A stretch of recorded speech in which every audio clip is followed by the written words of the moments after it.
छोटू के पापा हर साल खेती में बहुत मेहनत करते थे, पर हर बार उन्हें घाटा ही होता था। छोटू अपने पापा को उदास देखकर बहुत दुखी था। धनतेरस नजदीक थी तो उसने अपने दादाजी से पूछा, दादाजी, हर साल पापा खेत में पूरी ईमानदारी से मेहनत करते हैं, पर हर बार उन्हें घाटा ही होता है। इस धनतेरस को मैं क्या करूं जिससे माँ लक्ष्मी जी प्रसन्न हो जाएं और हमारी किस्मत चमक जाए? बेटा छोटू, धनतेरस की रात सिर्फ सोने और चांदी चढ़ाने से माँ लक्ष्मी प्रसन्न नहीं होती। बहुत कम लोग जानते हैं कि धनतेरस की रात एक गुप्त उपाय है जो माँ लक्ष्मी को अत्यंत प्रिय है। वो क्या उपाय है दादाजी, जल्दी बताइए ना। पहला रहस्य बेटा, माँ लक्ष्मी को स्वच्छता सबसे प्रिय है। अपने घर का कोना कोना ऐसे चमकाओ जैसे सोना दमक रहा हो। जहाँ स्वच्छता होती है वहीं लक्ष्मी ठहरती है। और दूसरा?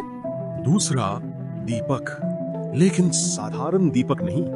धनतेरस की संध्या को जब सूरज ढल जाए तो अपने आंगन के उत्तर पूर्व कोने में एक छोटा दीपक जलाना।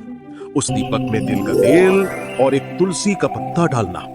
फिर माँ लक्ष्मी से कहना, हे धन की देवी, मेरे इस दीपक की ज्योति से मेरा जीवन आलोकित कर दो। मुझे और मेरे परिवार को सुख और समृद्धि का आशीर्वाद दो। ये दीपक साक्षी बनेगा तेरे भाग्य परिवर्तन का। कहा जाता है, जिस घर में इस दीपक की लौ नहीं बुझती वहां लक्ष्मी माँ स्वयं वास करती हैं। ऐसा करने से क्या सच में भाग्य बदल सकता है? हाँ बेटा, पुराणों में भी लिखा है कि अगर लक्ष्मी माँ और कुबेर जी महाराज दोनों को जल्दी प्रसन्न करना हो तो धनतेरस की रात गाय के गोबर का दीपक, नया अनाज और शुद्ध जल लक्ष्मी जी के चरणों में अर्पित करो। जो भी ये उपाय करता है तो उस घर में कभी गरीबी नहीं टिकती है। अगर ऐसा है तो इस बार मैं भी लक्ष्मी माँ को ये सब अर्पित करूंगा। हाँ बेटा, और आखिरी उपाय मत भूलना, किसी जरूरतमंद को कुछ दान करना, क्योंकि लक्ष्मी माँ वहीं प्रसन्न होती हैं जहाँ करुणा और दया बसती है। इस बार मैं स्वच्छता, दीप और दान ये सब करूंगा दादाजी। इस बार माँ लक्ष्मी जरूर प्रसन्न होंगी। और कहते हैं उसी धनतेरस के बाद छोटू के पापा की खेती में ऐसा सोना उगा कि गांव में उसकी मिसाल दी जाने लगी।